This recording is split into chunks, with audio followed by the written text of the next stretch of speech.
भाई देखो, किसी वजह से अगर मेडिकल में आपका सिलेक्शन नहीं हो पाया, या फिर आप उस पड़ाव पर हैं कि अब आप पढ़ भी नहीं सकते, आपके पास बहुत सारे दिक्कत भी है, पैसे की भी प्रॉब्लम्स है, लेकिन आप डॉक्टर बनना चाहते हैं, आप मेडिकल फील्ड में जाना चाहते हैं, आप लोगों का इलाज करना चाहते हैं, और साथ ही अपनी जीविका का साधन भी बनाना चाहते हैं। भाई देखो, उद्देश्य तो यही है। तो इसके लिए देखिए, आपको हताश होने की जरूरत नहीं है, आपको निराश होने की जरूरत नहीं है। आप जो है सीएमएस और ईडी का कोर्स करने के बाद, ये 2 साल का कोर्स होता है, इस कोर्स को करने के बाद आप बेहतर तरीके से आप जान पाएंगे, समझ पाएंगे, और अपना प्राथमिक उपचार केंद्र भी चला सकते हैं। आप अपने घर पे रहते हुए लोगों का इलाज कर सकते हैं। आप किसी ऐसे स्थान पर हैं जहां पे आज भी स्वास्थ्य की सुविधाएं नहीं पहुंची हुई है, वहां अपना अपना इलाज दे सकते हैं, वो अपनी सेवाएं दे सकते हैं, और वो भी एक सही तरीके से। तो अगर आप किसी वजह से एमबीबीएस में आपका सिलेक्शन नहीं हुआ, या किसी वजह से जो भी सिचुएशंस आपके पास हो, और इस समय तक है, लेकिन आज भी मन में ऐसा है कि मुझे करना चाहिए, मुझे जानकारियां हैं, अगर आपको सारी चीजें हैं, अनुभव है, तो निश्चित रूप से आपको सीएमएस और ईडी का कोर्स करना चाहिए। फर्जी कोर्स को करने से अच्छा है कि आप सीएमएस और ईडी का कोर्स करें। कुछ आज ऐसे भी कोर्स हैं, तमाम नामों से चलते हैं, जो बिल्कुल वो फर्जी हैं, और उनमें कहीं कोई दिक्कत नहीं है। हमेशा उनमें दिक्कत आती है, माफ कीजिएगा, ठीक है। तो लेकिन सीएमएसईडी का कोर्स करने में आपको कोई दिक्कत नहीं है, आप कर सकते हैं। ये डब्ल्यूएचओ के द्वारा अप्रूव्ड कोर्स होता है, और भारत सरकार ने भी इसे मान्यता दिया हुआ है। तो आपको घबराने की जरूरत नहीं है, इस कोर्स को आप कर सकते हैं। भाई देखो, 2 साल का कोर्स है, 2 साल में आप प्राथमिक उपचार के बारे में ही जान पाएंगे। अब आप कोई सर्जन तो नहीं बन पाएंगे। अब कई लोगों का ये मानना होता है, क्वेश्चन होता है कि अब हम करें क्या, क्या अगर हमने सीएमएसईडी कर लिया तो हम हर चीज कर सकते हैं? बिल्कुल नहीं कर सकते।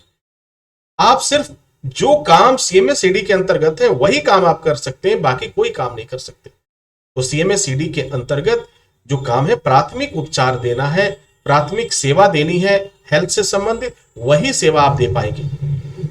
आप उसे रह करके जो दवाओं की प्राथमिक उपचार के हेतु जो दवाओं की आवश्यकता है, उसी दवाओं को आप रख सकते हैं अपने पास। बाकी दवाओं को रखने के लिए आपको ड्रग लाइसेंस की आवश्यकता पड़ती है, ठीक है। तो बहुत से लोग ये है मानते हैं कि अगर हमने सीएमएसईडी कर लिया तो हम सब कुछ कर लेंगे। नहीं डियर स्टूडेंट्स, ऐसा कुछ भी नहीं है कि आपने अगर सीएमएसईडी कर लिया तो सब कुछ कर लेंगे। अब बताइए, सीएमएसईडी का कोर्स करने के बाद आप मेडिकल स्टोर खोल लीजिए, दवाइयों का भंडारण करिए, तो ये तो इलीगल हुआ, तो निश्चित रूप से आप पर कार्रवाई होगी। आपने सीएमएसईडी का काम किया, कोर्स किया, आपने एक प्राथमिक उपचार केंद्र खोला, और वहां पर आपने क्या करना, वहां पे ऑपरेशन आपने शुरू करा दिया, वहां पे ये यानी टोटल हॉस्पिटल का काम आपने शुरू कर दिया, बड़े हॉस्पिटल जो होते हैं उनका काम आपने शुरू कर दिया। तो डियर स्टूडेंट, ये भी जो है इलीगल है, क्योंकि हॉस्पिटल की स्थापना जो होती है वो हॉस्पिटल एक्ट के अंतर, भारतीय अधिनियम में एक है अस्पताल अधिनियम है, हॉस्पिटल एक्ट है, उसके अंतर्गत आप कर सकते हैं। क्लिनिक की जो बात आती है, अगर उसमें भी बड़े पैमाने पे अगर आप कर रहे हैं तो उसमें भी क्लिनिक एक्ट है, उसके एक्ट के अंतर्गत आप इसे खोल पाएंगे। लेकिन प्राथमिक उपचार केंद्र अगर खोलते हैं तो उसके लिए आपको सीएमएस और ईडी का कोर्स करना जरूरी होता है। ये कोर्स करने के बाद ही आप इसे खोल पाएंगे। तो ये तमाम चीजें रही। तो डॉक्टर बनने का एक सरल तरीका है, आसान तरीका है।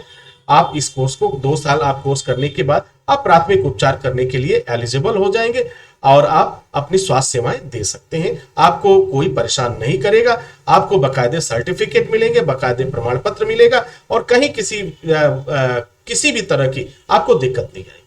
उम्मीद करता हूं कि यह जानकारी आपके लिए काफी फायदेमंद साबित होगी। इसी के साथ इजाजत चाहेंगे, नेक्स्ट वीडियो में हाजिर होंगे। तब तक के लिए wish you all the best. Thank you for watching, thank you for learning.